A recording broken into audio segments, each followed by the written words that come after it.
Hello, everybody. Happy Saturday. It's Beach Style Dave here, coming to you with some morning cartoons. Just a little something to get you through. Maybe you're working or doing some chores, errands, stuck in traffic. Who knows? But I got something here for you, so do me a solid. Hit the like button, and also don't forget, follow me on Instagram at DNeals. It's Bachelor Nation News, baby. Bachelorette Kaitlyn Bristowe got engaged last year to Jason Tartick. Are wedding plans on hold, or are they just not able to find the right venue? We're going to dive right into this. Follow me on Patreon for behind-the-scenes content, patreon.com/Dave Neal. Kaitlyn Bristowe says she and Jason Tartick are struggling with wedding planning. We're so different. All right, I get it. I understand. Let's have a watch and see what she said on this riveting podcast clip after this political ad that I didn't know was going to pop up. The countdown isn't exactly on for Kaitlyn Bristowe and Jason Tartick to tie the knot after the Bachelor Nation stars previously planned to wed on New Year's Eve. Look, it's good that they shared a goal of getting married on a specific date, but for me, the biggest challenge was just putting that deposit down on the date. Oh, it took forever. So look, I'm not gonna blame them for what they feel like is a delayed wedding. I proposed before the pandemic. It took us a long.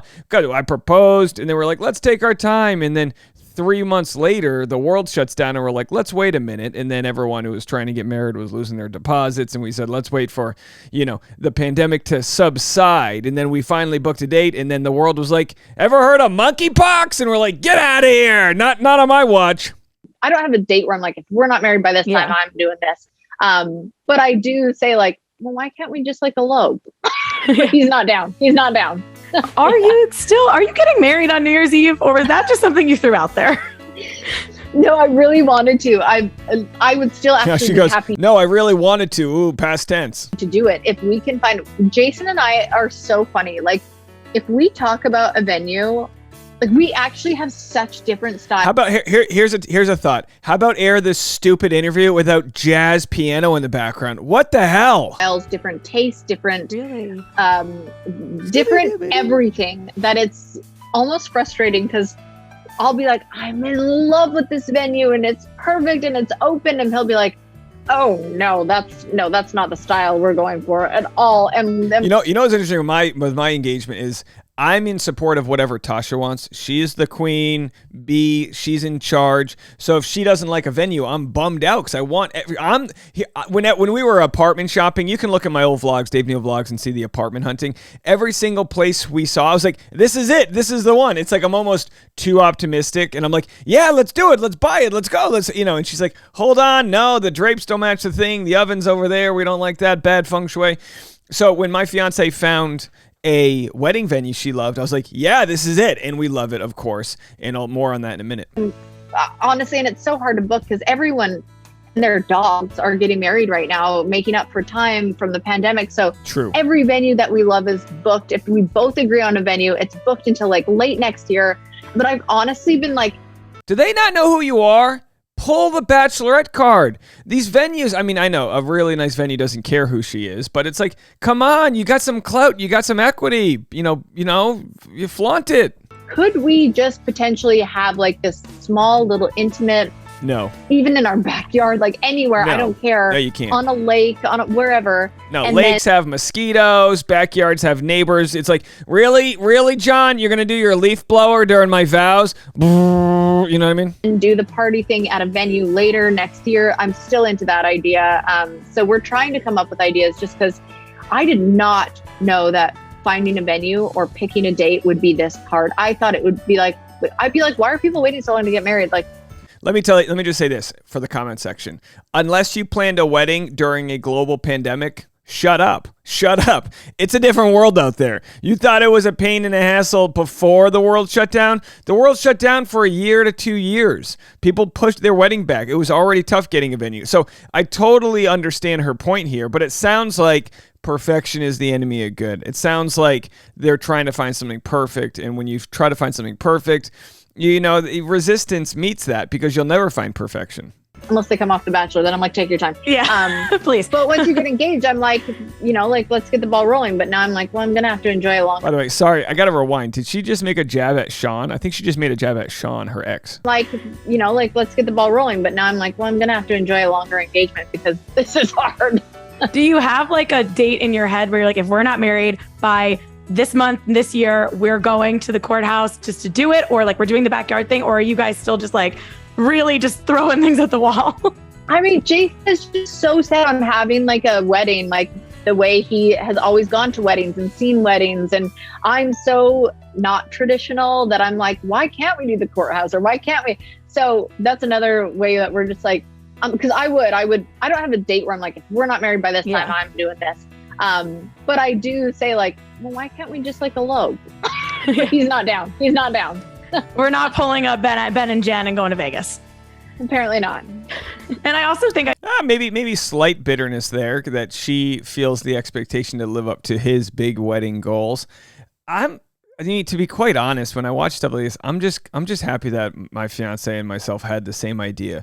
Small wedding, and by small I mean 50 people, destination. Come if you want. People that are coming are gonna have the blast time of their life. It's gonna be like summer camp, and those that can't make it, we'll probably do like a reception for the family back home. I just read that you might be opting for a pantsuit. I would totally wear a pantsuit. I love the idea of all my bridesmaids being in pantsuits, and me in a dress, and then switching it where they all switch into dresses and I switch into a pantsuit for the party. Like, I just love a pantsuit. Boy, the industrial bridesmaid complex. It is expensive to be a bridesmaid. Another thing we're not doing with my wedding. No groomsmen, no bridesmaids, no best man, no brides. None of that. None. You're there. You're part of it. We're all family. I feel like it's every event I do, I'm like, I used to make fun of how often Jason wore blazers because I'd be like, oh my God, you're so New York. And now I'm like, I am Mrs. Tardick. I wear a blazer all the time now. Yes, I am professional. Yeah. I don't know. I'm not always like I like wearing dresses sometimes, but I go back and forth. I want a pantsuit. I want a tight dress. I want a loose dress. I want a short dress. I want a crop top. Like, I can't make a decision to save my life. It also must be so funny because people ask you obviously questions about your wedding all the time. I know you let partnerships and everything. And I ask Bachelor people, especially, questions about the wedding all the time. And like JoJo Fletcher one time was like, my mom's going to read this before I have a chance to tell her that like the date has changed. And like, I feel like Grocery Store Joe is like, I told you I was getting married next fall. I'm not. Like, they just like, you guys like throw things out. And like, I get it because it's actively changing. But like, I have to be like, so when's the wedding? Yeah. Well, it is part of your job. And even when I interview people, on my podcast, if they're engaged, the natural question is to ask when they're getting married. People like, don't take it personally. It's like, the weather's nice today. Oh, when you getting married? And I get it. Oh, you get married. When you having kids? Okay, when's the kid going to school? When's the kid going to get, whatever. And it's, the cycle goes on. I get it. It's like, it's the type of questions you ask someone when you don't really care. Oh yeah, when's the next thing? You're just like rolling through the convo. Love weddings. People love wedding details, and I get it. I'm one of them. All right. Well, if you want wedding details, I had this available only on the Patreon, but now I've released it to the Facebook community. So for free, if you're on Dave Neal's community, the private Facebook group, it's easy to sign in. You just whatever, you hit the button and I accept your request as long as you're a real human. 1,700 members there at the Dave Neal's community on Facebook. And I said, anyone want to watch our wedding menu tasting? And then I actually posted it somewhere. I don't know where it is. It's in there somewhere. There it is. And then I posted it live. You can go check that out if you want to. And this is the venue that we'll be at on October 15th. That whole week I'll have special pre-recorded wedding-themed Bachelor content for everybody. So you can go check that out. This video is now live and free to anyone who wants to go to Dave Neal's community on Facebook. And I do want to say one more thing, by the way. Let's just shout out to my drone photography, though. Wow. No way. Why are we here? That's beautiful. All right. So anyway, go check that out right there. I want to give a special shout out to the book, The War of Art. No, not The Art of War. The War of Art. It's all about resistance and procrastinating things we love. And this is what happened with me even proposing. I wanted it to be perfect. I didn't know when to do it. I didn't know what ring to get. Buying the ring, paying for the wedding, those types of things. It's like, we can figure that out. That's the easy part. The hard part is accessing the part of your brain that expects a fairy tale and finding out how to overcome perfection. So you might have something nestled deep down in your soul that you've always wanted to do. And I am here with your friendly reminder to tell you there is nothing in this world that is stopping you. Not your kids, your spouse, and at this point, financial reasons. Pretty much everybody chooses to be a consumer or a creator. Now, we can all be both. I'm watching that new season 2 of the Indian dating show, whatever that's. I can spend hours watching Netflix, but I also have to remind myself to create. If you're on the Patreon, you know I've been working on a feature film. And here's a question for you. Are you a victim of resistance? Most of us have 2 lives, the life we live and the unlived unlived life within us. Between the two stands resistance. Have you ever had a dream that you wanted to pursue but didn't? Have you ever had a great idea with lots of potential but failed to take action on making it happen? Have you ever started a new gym routine, diet, project, or program of any kind but failed to follow it through? Have you ever proposed and still couldn't get married? Those types of things. If you answered yes to any of the aforementioned questions, then you're in the same boat as everyone else. Suffering from what the author Stephen Pressfield refers to as resistance. We've all been there. Resistance occurs when we try to break away from something old, a bad habit, a crappy career, in search of something new and better. Here are some examples of resistance. You want to start that business, but resistance whispers in your ear, telling you you're not good enough to succeed. You want to write that book, but resistance tells you no one will want to read it. You want to marry Jason Tartick, but resistance tells you you don't have the right venue. You want to go up to that girl, guy, and introduce yourself, but resistance says you'll get rejection. Resistance is that voice that says, I can always start my new diet tomorrow, but for now, let's have one last slice of pizza. By the way, it's Saturday, so let's start the diet on Monday. Okay, let's just wait. Anything that requires any amount of willpower, discipline, or fear facing is a threat to resistance. And resistance doesn't like that very much. Resistance is hesitation. Resistance is procrastination. Resistance is the very thing that prevents us from doing what we're meant to do more than anything else. Resistance isn't personal either. It doesn't play favorites, and it has the power to hinder us from living the fulfilling life we desire and deserve, but only if we let it. Even the best and most experienced amongst us feel resistance on a regular basis. For example, Stephen Pressfield writes about how actor-entrepreneur Henry Fonda would throw up prior to every performance, and Fonda's been on stage several hundred times. Did resistance stop him? No, he battled with resistance prior to every single show. And he won every battle with resistance by accepting the fact that it was a natural occurrence for anyone doing anything they cared deeply for. At this point, it's likely you've made some observation about resistance, hesitation, procrastination, and fear.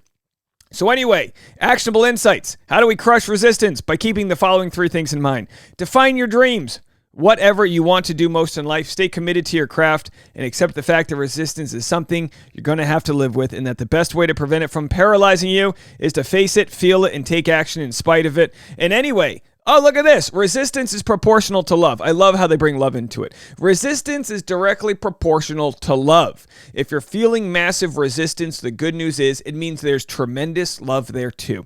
If you didn't love the project that is terrifying you, you wouldn't feel anything. The opposite of love isn't hate, it's indifference. Want to know the best part about resistance? There's a very simple rule of thumb to keep in mind about it. The more important a call or action is to our soul's evolution, the more resistance we will feel toward pursuing it. Listen to that voice, guys. Are we missing out on something? Write it down, and let's make it happen. All right, folks, I'll talk to you guys later. I'm on Instagram at DNeals, and I'm also on Patreon at patreon.com/Dave Neal. We'll be talking more about that. Ask any questions you want in the comment section. Maybe I can help. All right, folks, we'll see you soon. Happy Saturday, everybody.